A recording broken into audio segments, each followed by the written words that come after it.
Welcome, everybody, to yet another Blue Jay Center podcast brought to you by the Sick Podcast Network. I got Robin Tillerman with me. I'm James Price, and Cole Whiston back from his vacation. We'll dive right into all this Blue Jay stuff, some positives, quite a few negatives. So let's get this out of the way. Turn up your volume. Because you're about to listen to the Sick Podcast. Blue Jays Center. Bautista drives it deep left field, gone! The sickest Toronto Blue Jays podcast. It's gonna be sick. Before we dive into all the glorious Blue Jays content that we got for you guys, we got to give out our guys a shout out, a homage for this incredible stuff. If you haven't checked it out already, the link will be in the description or anywhere. Just check it out. It's not just Blue Jays gear. It's not just sports gear. It's all different kinds of memorabilia. We've got a few pieces of things. If you're watching the podcast on YouTube, you just saw us show you guys the stuff we're wearing, at least. But it's not just Blue Jay stuff. It's not just Toronto sports stuff. It's all kinds of sports stuff. Like Cole, I think you have like a Kansas City Chiefs something or other going on. Yeah. I got a Raptors gear. Rob, I think do you have anything Miami Heat? I do. I got a sweater. Yeah. Yes. So there you go. Dive right in. Check it out. It's quality stuff. It ain't just garbage. So it's good stuff. Now, fellas, before we get into the Jays stuff, Rob, you're obviously now in Windsor, fully moved in, cooked. How is it? I mean, look, Windsor's Windsor, but like, how is it? Yeah, nice, man. I moved into the new place. A little bit of trouble with the AC situation down here. Apparently, Windsor doesn't take all the voltage that you'd have back up in the GTA, but so it's been a little bit of trouble. I don't know if you can see me there, but got a fan there. That's gonna keep me cool for the time being. But other than that, I'm cool and locked in, ready to go, man. But honestly, though, I would say it's not. I'd say the biggest surprise is seeing this guy, or sorry, this guy over here. It's been a minute. He just came back from vacation. Prof, how was the trip back to your home province of Nova Scotia? I just checked how long it's actually been. It's been a month since I've been on here. So the trade deadline, recapping that was the last time I was on here. He's our September call-up.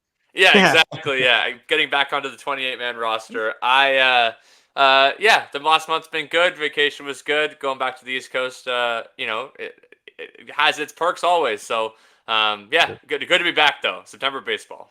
Good stuff, fellas. Well, we're going to dive right into this because I think, Rob, last time we talked, it was right at the tail end of that Red Sox series. And we thought, series dub, some positive stuff. Bowden Francis continue shoving. Trust me, we'll get to that. But that last game of that Minnesota series is where we're going to start, because we've known now for a little while that the Jays weren't going to try to win. They really weren't going to go out of their way to try to win. But it seemed in that finale against Minnesota that they went out of their way to probably lose that game. We all saw the stat. Cole, you presented in the chat about how it's one of the youngest rosters as for MLB experience-wise since like 1972. It's pretty ridiculous. I'll let you start with it, bud. How are you feeling after that? Yeah, that wasn't the only stat that I grabbed. I went and checked. Not a single guy in that lineup, 1 to 9, had started opening day for a big league team this year or last year. Not one guy. Not one guy. I could have extended that a bit further and said not one guy was even on the 26-man roster of a big league team. But Brian Servan was on our big league roster at the start of this year. So that ruined it. But yeah, no one started opening day. And they had less than 1,000 games played. Not only is it the lowest in the last like 50 years, it's the lowest in franchise history for the Toronto Blue Jays. The lowest amount of games played for a starting lineup ever for the Toronto Blue Jays. So yeah, it didn't look good on paper, and it didn't look good in reality. They had 3 hits for most of the game. Ernie Clement had 2 of those hits. One of them was a solo bomb. And eventually they scored 2 more runs that were given to them because the pitcher lost control of the inning. So that's the game that they had, and they lost 4-3, of course. Thank you to Royce Lewis. He has no problem coming up in clutch against the Toronto Blue Jays. But the lineup looked like it was supposed to look in reality. Yeah, it was pretty pathetic. I'm just going to read out the Nicole sent. So the starting 9 for the Toronto Blue Jays that day, which was Nathan Lucas, Ernie Clement, Spencer Horwitz, Addison Barger, Leo Jimenez, Joey Loperfido, David Schneider, Luis de los Santos, and Brian Servan. They combined for a total of 487 games played in the big leagues. That is as Cole mentioned, that is the fewest in a starting lineup in club history and the fewest by any MLB team since the Cubs did it October 2nd, which again, October 2nd, no one cares at that point, 1972, where they only had 386 games played. We thought this was bad. That's crazy. There's only one or two guys in that lineup that you would have even at the beginning of this year expected to be in a starting lineup come September for the Toronto Blue Jays. There's only like two guys, and those two guys are Davis Schneider and Ernie Clement, basically. Yeah. So, Rob, I'll let you take it away with this. We knew they were not trying to win games, but at this point, it seems like they're trying to tank. Like, I don't know how you try to tank at this point of the season, but good Lord, doing their best effort.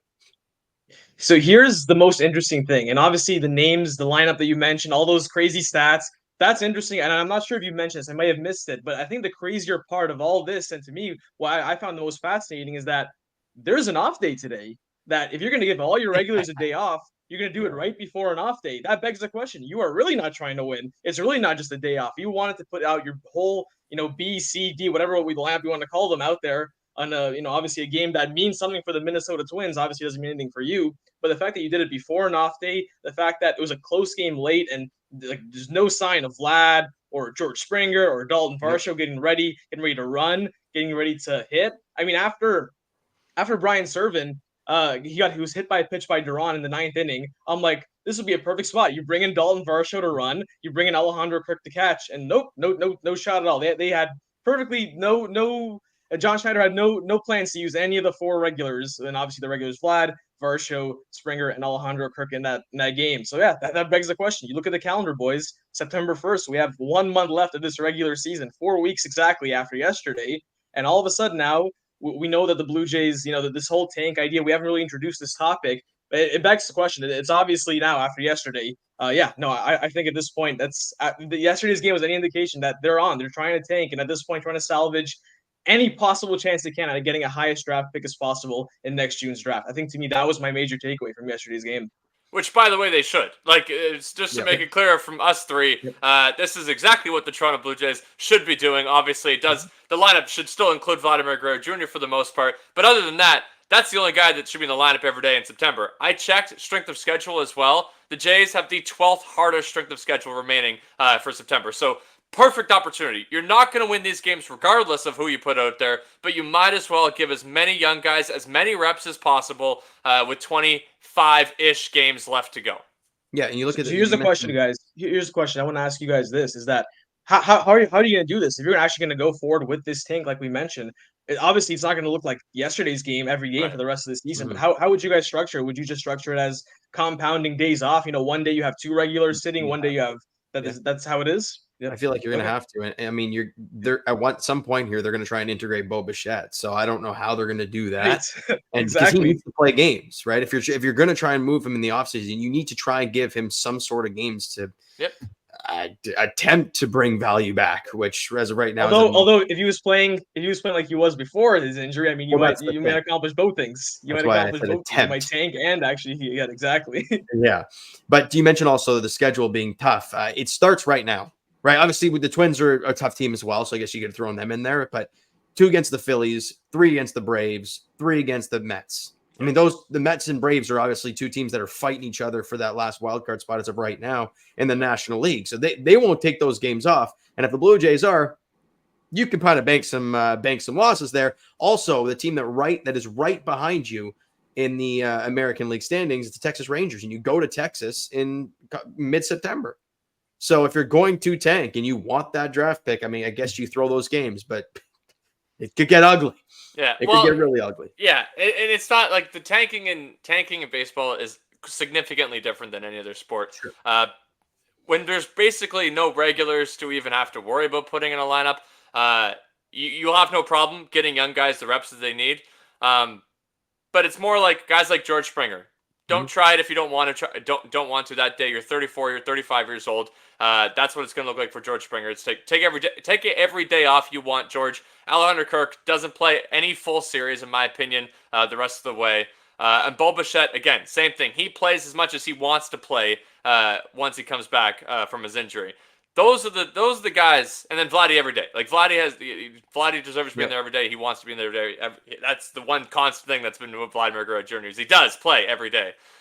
So to answer Rob's question, that's how it looks like for the rest of the guys. Dalton Varsho, same thing. He's an everyday player. Play as much as you want, Dalton. Don't push it, obviously, like 90% the rest of the way kind of thing. But tanking in baseball, my point is that you're not throwing games. Everybody that is in the lineup is going to try to win that game that day. That's what's gonna and same with the pitchers. They're all of you guys are trying to do the same thing, which is perform at your highest level. The issue is that the lineup that we're going to be sending out and the pitching staff and the way we operate from a pinch run, pinch hitter, substituting Chad Green in there on back-to-back days, that's not going to happen. That's the difference between tanking and not tanking in baseball. Well, also too, like in every other sport, it's you go about tanking the same way you would go about it this way. You don't actually you don't tell the players to, if it's basketball, turn the ball over and miss shots on purpose. Right. It's you basically have to position a roster that is at least a lot weaker that you're gonna lose games. That's how you have to do it. And unfortunately, in baseball, ever since I think it was during the COVID year where they especially expanded all the rosters it was in September, after September, because the minor league season ended. And at the end of August, they would have 40 roster spots. So you'd have 40 guys on the big league squad. You'd have half a AAA lineup out there. Jays have that anyway, frankly. But yeah, there would be an easier way to do it. Now, like you mentioned, you can only sit 4 regulars. Basically you can't sit Vlad, you can't sit Varsho every day, the Springer. So yeah, like you mentioned, there is a distinct difference between taking in baseball and other sports, no doubt. Also, baseball is, a very individual sport. Like, regardless of how your team does, if you're crap, you ain't getting paid. But if you're great and your team's crap, you'll still get paid. So it doesn't really matter as much, right? And a lot of these guys, especially, are younger guys who need deals. So are looking for roster spots moving forward. So they're going to play their ass off regardless. So that's something huge. Now, I know, fellas, we were gonna jump to the Bowden Francis and Vladdy type stuff.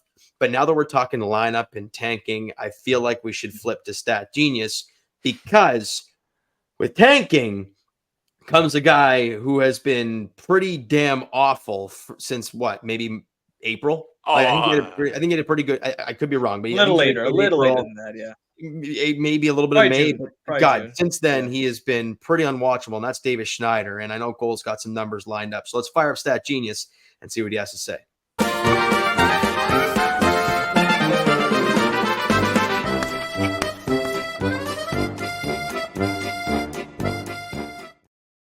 The answer is not much later than that. May 1st. Since May 1st, Davis Schneider has a 680 OPS. On the season, he has a 70 league average, by the way. Close to league average in 2024. Great job, Rob Manfred. On the season, 78 OPS plus. Since August 1st, he has 3 hits. I said in the show last night that he had 4 hits in August. I was wrong. He has 3 hits since August 2nd when the Jays played their first game in August. That's what Davis Schneider's been over his last 50 plate appearances. Over his last 100 plate appearances, he has 15 hits. Davis Schneider has legitimately become one of the worst hitters in baseball, one of the worst qualified hitters in baseball. And I know I said on the show yesterday that it wouldn't surprise me for him to be in the starting lineup next year come opening day. I'm going to retract that statement. I will be pissed if Davis Schneider is starting in the outfield for the Toronto Blue Jays next year come opening day. Because here's the thing about this team contending in 2025. The way that happens is you get 2 offensive-minded corner outfielders to supplement Dalton Varsho, because he is not that. That's the biggest weakness we had coming into this year, and that was including George Springer, who's supposed to be offensively better than what he has been. And that has been the biggest problem since we got rid of Teoscar Hernandez. So that's what you need to do come next year's offseason. And if Davis Schneider is one of those 2 corner outfielders, then I am anticipating you not contending at the end of the year, because I also said this. I thought that there was a larger sample of Davis Schneider being a well above average league hitter. That's also not true. He had 148 plate appearances or at bats last year where he had 1,000 OPS. That actually isn't enough to justify a starting rotation or starting spot over a year later. It's not enough to justify it. So if Davis Schneider continues being this bad, which by all indications he's going to, then no, I do not think he should be starting in this lineup next year. He has been abysmal, and with the amount of guys that are going to be fighting for a roster spot next year, because that is, it's hard to see that the Jays will pay for an entire new roster next year. I can't see David Schneider being one of those guys because there's other guys where their floor is higher than what David Schneider has been in his big league career. Let's be honest, though. If he's in the starting lineup, this team's not serious. They're just not serious. It's plain and simple, right? And it's not just the numbers that do it justice. I mean, obviously they do, but watch the at bats. I mean, they're painful to watch. Chasing stuff out of the zone, missing 92 right down the middle, and it's like, okay, like, what are we doing here, right? Yeah. And baseball's the biggest, cat and mouse type of game where it's like, okay, you come up and you hit great, they will adjust. And the good players, the players that stay around are the ones that are able to adjust back. Now, not saying his career is over, but he hasn't adjusted back yet. They've adjusted to him, albeit, let's be honest, he's still getting very hittable pitches. He's just doing nothing with them. Yeah. It's ugly, man. Yeah, it's really, really ugly to watch. I mean, Rob, when we were in Seattle, I mean, we were talking about David Schneider, about how it's like, dude, I'd much rather watch somebody else hit right now. And baseball is the biggest "what have you done for me lately" type of sport, and everyone wanted David Schneider on, not Legends Row, up in whatchamacallit, the Level of Excellence, last year, and now they want him off the team. It's the way baseball works, and it's pretty ugly stuff. And here's the other thing that people need to note about David Schneider, and it's like, well, we've seen it at the big league level. Why are we gonna, why are we so quick to call it quits on him? He wasn't supposed to be what he was last year when he came up for 150 plate appearances. So that's the important part, is that he's not a top prospect that will have the leeway of, okay, we'll give you time to figure it out. And like Rob said in the group chat yesterday, or the other day when the September call-ups were made, it was surprising to see David Schneider not get sent down. A guy with options, a guy who's been abysmal and has been struggling at the big league level for quite some time in 2024. It's surprising that the Jays didn't offer up somebody else the opportunity to get his ABs while he goes back down to the minors and gets as many games as there is left there just to work on things. But more importantly, not getting minor league bats. I think that's not the important part. It's the developmental behind the scenes and not in actual live game action where David Schneider could have spent the last month of the season working on, instead of being here getting overmatched day in and day out. Yeah, yep. And it's Rob, real quick. I just wanted to jump in. David Schneider hasn't had an extra base hit since August 2nd. Albeit Coley mentioned he'll have like 3 freaking hits all month, but regardless, there's that. He hasn't hit a home run since, let me find that right here. It was June 22nd in Cleveland. Yep. Like, what are you doing? Yeah, it's been 2 full months. Yeah. Yeah.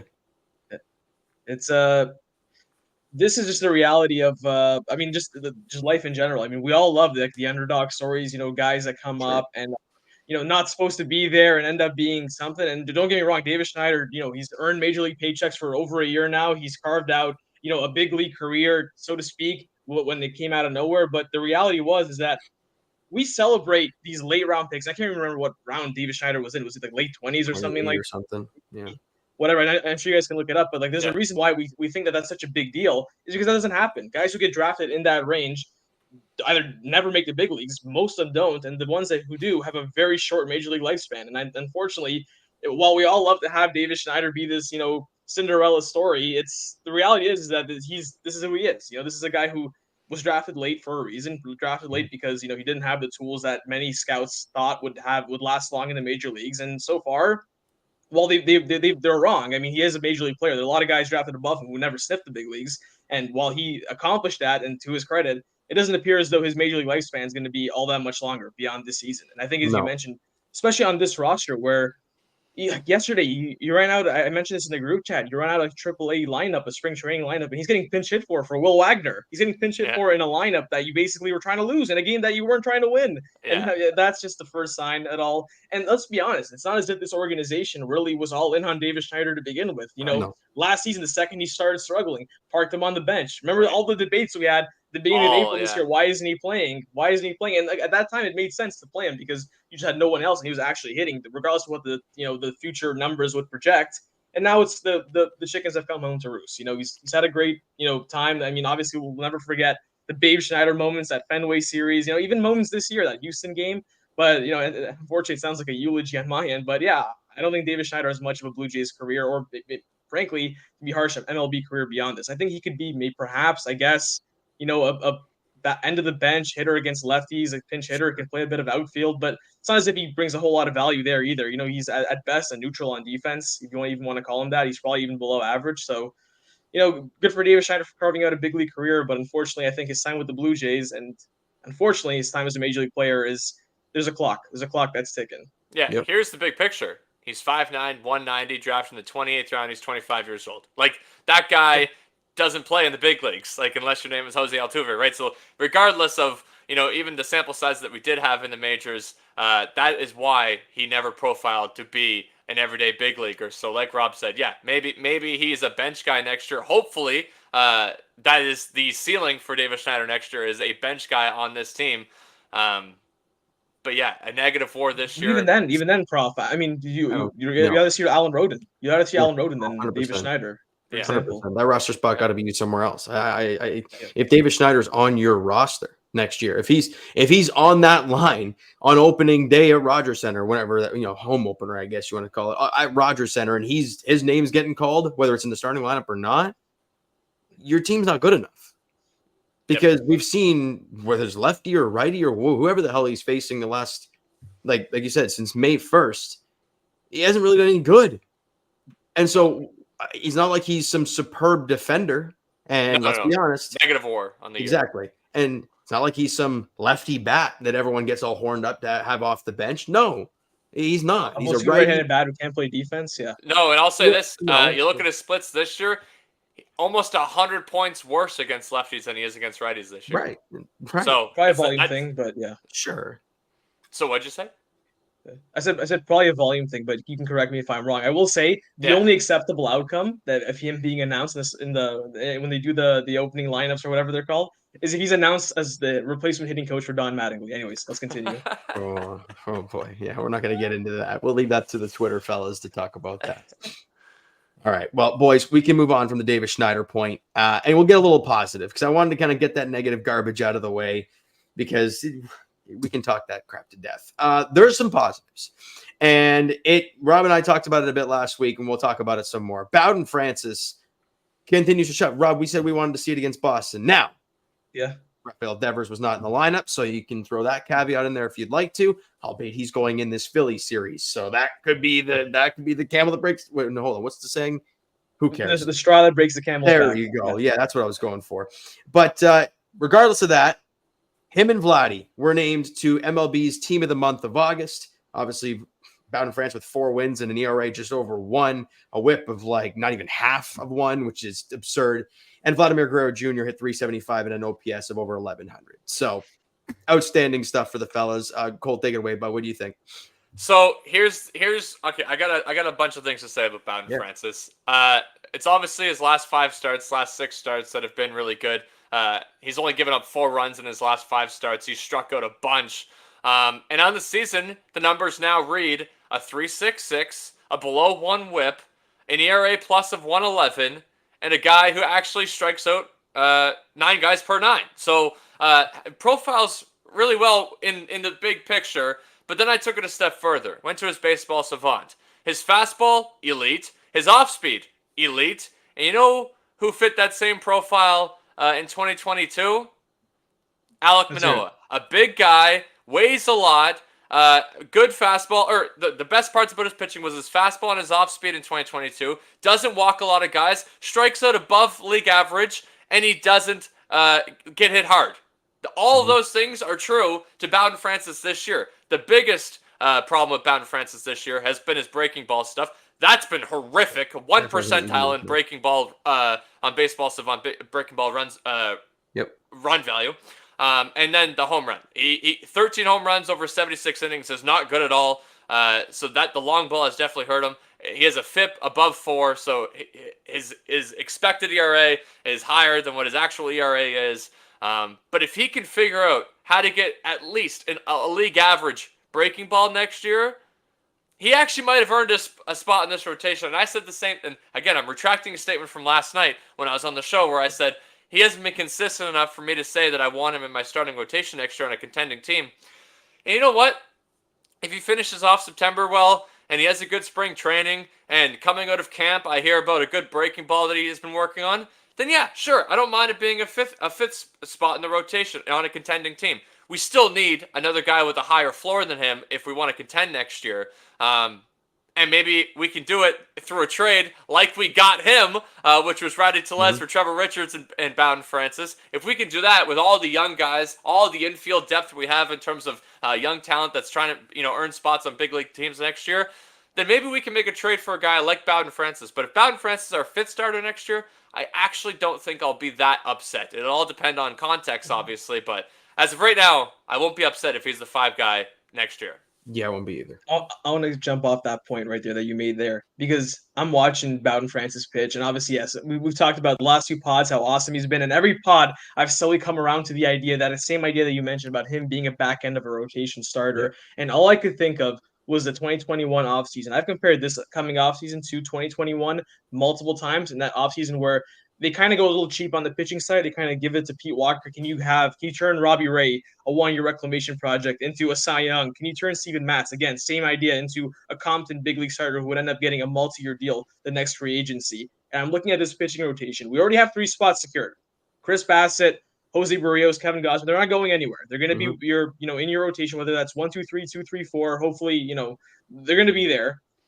The idea of Bowden Francis being your 5th starter, and then that 4-star slot, it could be, you could go out and sign another 1-year reclamation project, another high floor guy like you mentioned, not necessarily a major like ceiling raiser, but a floor raiser, and then have Bowden Francis kind of compete with a Jake Bloss type for a 5th starter spot coming into spring training, and then have an offseason where you go full in on the offense, the George Springer, the Marcus Semien offseason, where you give out significant money, significant dollar amounts to 2 guys who instantly came into your lineup and turned you into a top 5 offense. Obviously, that would be a 99 percentile outcome. I'm not saying that should be the expectation, but I think the same linear thinking should apply. Maybe you go out there and who knows if the plan was to go out there and get another starter. Maybe you can't afford, a Santander and a Willy Adames, but who knows? Maybe now, all of a sudden, if your rotation, you don't have to spend that much on your rotation. You can allocate more of your resources to your offense, make that a strength, and hopefully with Pete Walker and the consistent pitching staff, you can have just enough pitching where you're in and at the deadline, and you go out there and make the move. You make the Jose Barrios move. That same type of pitcher, the high upside. Obviously, the farm system, I understand it's not the same spot as it was 3 years ago when that trade was consummated. I get that, but maybe something a lot similar. Maybe working with what you have. I think that should be the blueprint for the Blue Jays this offseason. And I think that Bowden Francis being historically great like he's been so far in the month of August, should that continue through September and obviously through spring training next year, like you mentioned, I think that should be a serious consideration. I think that should be the plan. Have him be a back end of his starter rotation to start next season if all goes well. Yeah, it was funny, Cole. Remember we talked about it in spring training and all that. And Rob and I think briefly talked about it last pod, where it's like, how many times, right? You listen to pods or listen to the games or watching the games, they're like, oh, Bowden Francis, he's the guy that's going to take that step this year. He's got Story this of the spring, man. And we're all like, okay, yeah. And he had a great spring. I'm like, oh, okay, yeah. Okay, Bowden Francis. Like, you know what? Screw it. I can't pull the spring training numbers. Oh, well, spring training numbers in September of 2024. That's yeah, no, but it was funny because we heard You're that. A sicko, man. He had the painful start to the year, and then we're like, yeah, great. This is the guy, right? And I don't know if we can find a way. I don't know if you guys can find a way to get the curveball usage and his splitter usage, because that's the difference between this Bowden Francis and earlier Bowden Francis. That curveball, like you mentioned, Cole, has been awful. And the reason he's not using it as much is because it is awful. He has used the splitter a lot more. It doesn't move like Kevin Gausman where it just like dives off the table. It looks like it's more of a changeup than a splitter with the movement. But it works, man. That thing is nasty to guys. And that's obviously allowing his fastball to play more. And it's exciting. That's why I think it's definitely sustainable, because of that splitter, and guys are not having a good time trying to hit that thing. It's fun to watch. It really is. And also the composure. Dude never looks rattled. I mean, he's kind of a weird dude. We keep hearing that stuff, right? He's kind of an odd fella. But you know what? Pitchers are. Like, most pitchers are weird. So to see Bowden Francis go out there, and you mentioned, Cole, the walk stuff. He's walked 19 guys in 78 2/3 innings. Dude doesn't walk anybody. Pounds the zone, and that's what's so great. His last start, you talked about how the strikeout numbers have been really high. The last start against the Red Sox, they weren't that high. Only 5 strikeouts in 7 innings of work. But that's because everyone was swinging. I was swinging at the first pitch because he was always in the zone. Get ready to swing. And he had like 40 pitches through 3 innings at one point or something like that, right? It was ridiculous. So I think it's sustainable, but I hate continuing to say, well, I need to see this, well, I need to see that. But not having Devers is a very big thing for the Boston Red Sox. You now have a Philadelphia Phillies lineup coming into town starting tomorrow. Does he get the ball tomorrow, or is it no? It's Bassett tomorrow. No, And Bowden Francis gets the start on was that Wednesday? Wednesday. And so that lineup is probably going to look something along the lines of, JT Real Muto, Alec Boehm's day to day, so I'm not sure if he'll play, but Bryce Harper, Bryson Stott, Trey Turner, Nick Castellanos, Brandon Marsh. If you want to throw Austin Hayes in there, go for it. Oh, by the way, Kyle Schwarber, the big lefty, he's going to have to face one of the best lineups in baseball. And if you want to go even further, their team stats offensively, they are 6th in runs, 5th in hits, 4th in average, 6th in OBP, 8th in slug, 6th in OPS, 10th in home runs, 5th in stolen bases, if you even want to go there. That offense is elite. So Bowden Francis, you're at home. What can you do? That's coming. That's something I want to see. Like I hate doing that to a guy who's had an incredible month, but that's always had an incredible month. It's 100% fair, and I'll back it up even more for you, James. Sure. Facing Boston, the Angels, the Cubs, the Angels, and Baltimore in your last 5 starts. Yeah, that should lead to some success if you're a competent above league average starter in the big leagues. Here's the other thing about this Phillies start, and I don't want to put an asterisk on it before it even happens. But the Phillies are struggling.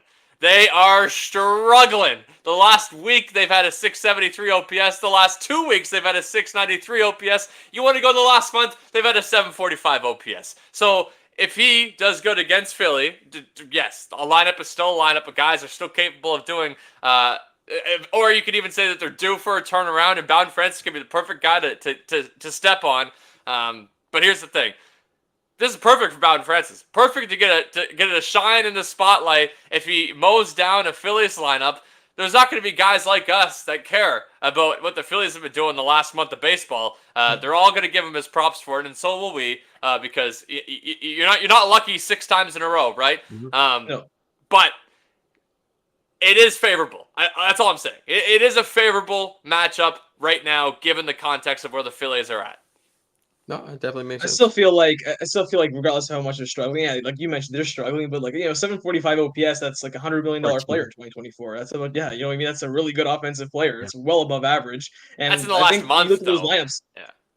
I know, I understand that. But I'm just saying, you look at the names that James just reamed off. So many guys that are Bryce Harper, obviously an MVP, and all the Kyle Schwarber. It's a power hitting lefty who's capable of hitting 40+ bombs a year. That's a juggernaut lineup. It's one of the best lineups in all of baseball, as as adjudicated by the numbers. So I think that if he does well there, this would be obviously his tallest task. You mentioned obviously those Angels starts, that Cubs start, the Red Sox. I mean, I'll be honest with you, the Red Sox, they have pretty good offensive numbers on the year. I saw them on Saturday against Tarek Skubal, who's going to win the Cy Young, and they look pitiful. So I don't know, maybe it's a little recency bias, but they didn't look all that scary when I saw them. And obviously when they faced Bowden without Rafael Devers, they certainly weren't all that scary. So if he goes out there and shoves against the Phillies, and at that point, that's huge. That would be massive. I'm not asking for a shove, Can you go 6 innings, give me 3 runs? That would be a great start, in my opinion, against a great Phillies team.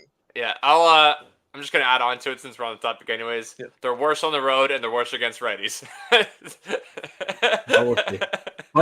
that's an odd one, right? With guys like Schwarber and Bryce Harper, these big power lefties. Yeah, that's an interesting one. But hey, baseball's weird, right? Baseball's weird.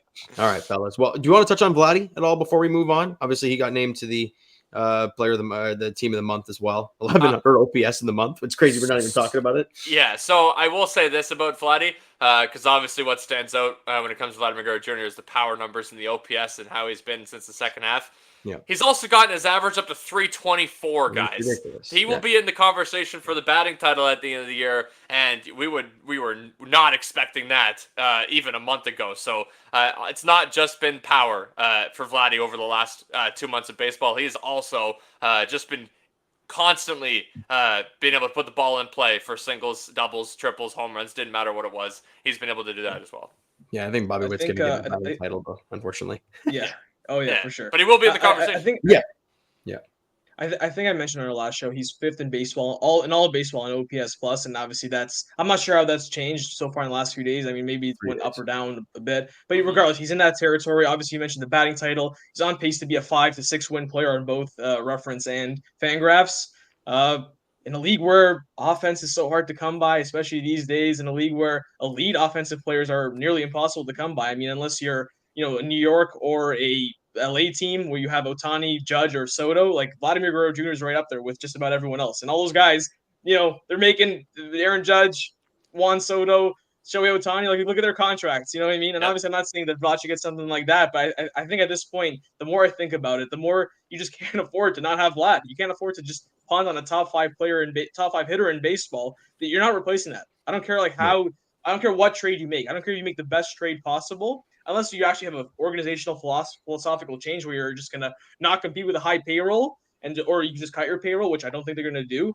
I don't think you can justify not paying Vlad. We talked about you pay him or you trade him. It's gone to the point for me. You have to pay him. You have to cut him a blank check and you eat it. That's what The you have only to do. way the only way you accept not paying Vlad is it's because you gave Juan Soto $600 million in the offseason. Sure, yeah. But That's Rob and yeah. I talked about that as well last week, and it's like, why would Juan Soto come here if Vladdy's just going to walk out the door the next year?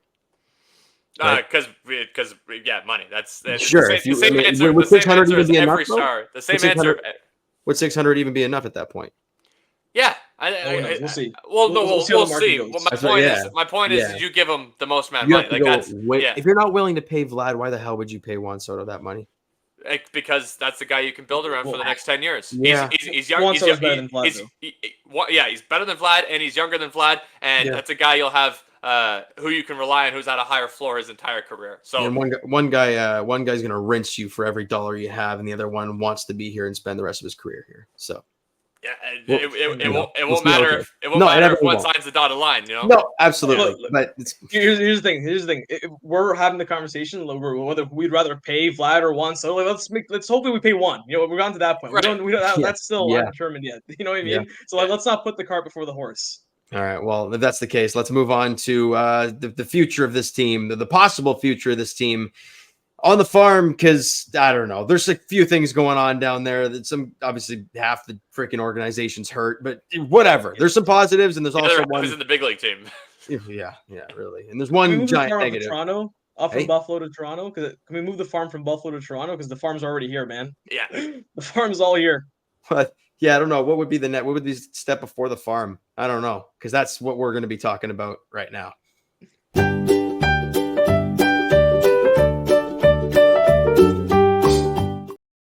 So Rob and I talked last week about possibly, September call-ups, a couple guys getting called up. Who would it be? We talked about Jake Bloss and Alan Roden being the guys.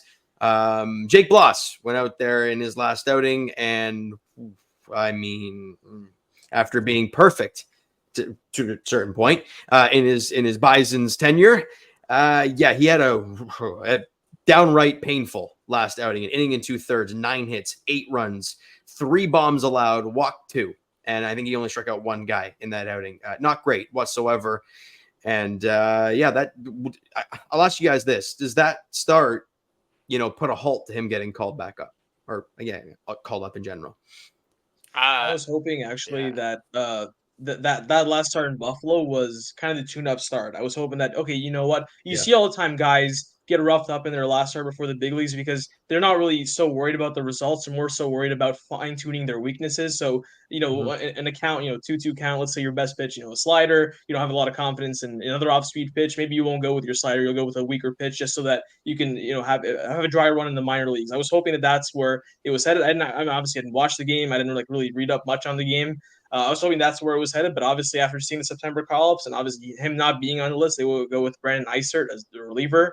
That obviously wasn't the case. That obviously, I mean, maybe part of it was, but regardless, that clearly wasn't in the books. He's not going to start tomorrow, like I suggested on our last podcast. That would be the perfect point to drop him in there at. So at this point, it's hard to suggest that it's not, the case, because I think that you have a perfect spot. You had Yariel Rodriguez make a half start and Ryan Yarbrough take the rest. So there's clearly a need for length for starters who can go out there and give you length this season for the rest of this month. And I still think we'll see Jake Bloss at some point, but the fact that it hasn't happened already gets me a little concerned. I thought that would have been the perfect moment for it to happen this around this time, this day, tomorrow. But obviously it hasn't happened yet. So yeah, I'll say I'm a little concerned. I'm with you. Yeah, I don't think that start has a lot to say about whether he gets called up in September. If it lines up nicely, he has another decent start, and they don't really want to throw Yarrell out there against whatever team is upcoming, then I wouldn't be shocked if they give him 1 or 2 starts to finish off the year. But we got to remember, there's only 25 games left. Like at best, Jake Bloss was going to get 3 turns, or even at best 4 turns through the rotation. So I won't be shocked if they just leave him down in Buffalo the rest of the way. And if once Buffalo's done, maybe they call him up then to give him a start in the big leagues, just to say that they did. But it's inconsequential to me. Yeah, and we also got to realize as fans that Jake Bloss's minor league career has been so damn minimal. Literally, he has pitched a total of, where is this? Yes, so he has pitched a total of 23 games in the minor leagues, total 96 innings, and his total numbers at AAA. He had one start in Houston's AAA. Yeah, 1 start in AAA in Houston's team, and obviously 4 with the Bisons. And then he had like 8 starts at AA, 4 at high A ball, and that's his minor league career. There's no need to really, really rush this guy up to the big league level. Like you mentioned, Cole, one or 2 starts the rest of the way. I mean, do you need to force him to have his last start of the season at the big league level? No, you don't. He's 23. You really don't. Hey, he's 23. He just got drafted last year, for God's sakes. Like, do we really need to push this that much? No, you don't. So I'm with you guys. I just don't think you worry too much about the start, but I'm curious how he's going to bounce back. Because Cole, I know you pitch. It's like when you have a shitty outing, how do you do your next outing? Yep. Right? Are you going to continue to just fumble and have a horrific end of the season, or are you going to get right back on the horse? And are you going to throw up a 0 in your next outing, or 4 or 5 innings of 2-run ball and have a good solid outing after you threw a horrific one? Because you have to have a short memory in baseball, and especially as a pitcher, when you have like a 5-day gap, you got to find a way. So the next one's gonna be very interesting. Seeing with the AAA ball club and Alan Roden, man, Rob, we talked about it last week, how he was named, was it player of the month or something player of the week or something like that. And he continues to rake. He had 4 more hits yesterday with the Bisons. He's hitting 3 after the slow start. We talked about it, midway through the year, how he had a really slow start when he got to AAA. He's hitting 308 with a 391 on base, and the OPS is now 868. Like, he has been very good. Now, Rob, we talked about him being called up. The only reason I think that he is not with the roster is he's not on the 40-man. And that's probably the main reason as to why he's not getting the call this year. But I'm okay with that, right? Go just end your season strong at AAA. And like you mentioned, maybe David Schneider loses his spot in spring training next year, and Alan Roden swoops in as the bench guy to start the season. We'll see. But yeah, very, very good stuff from him. As we go down lower in the minor leagues, Arjun Malik continues to. He had another home run yesterday, 16 now on the season in A-ball, 792 OPS in A-ball. Where again, I'll mention it again, he's 18 in a league. The average age is 21. And look, the strikeout numbers are through the roof, yes, but who cares, man? We have watched this Jays team be like, oh, these guys don't strike out. We're good back to ball guys. Shut up. Do you do damage?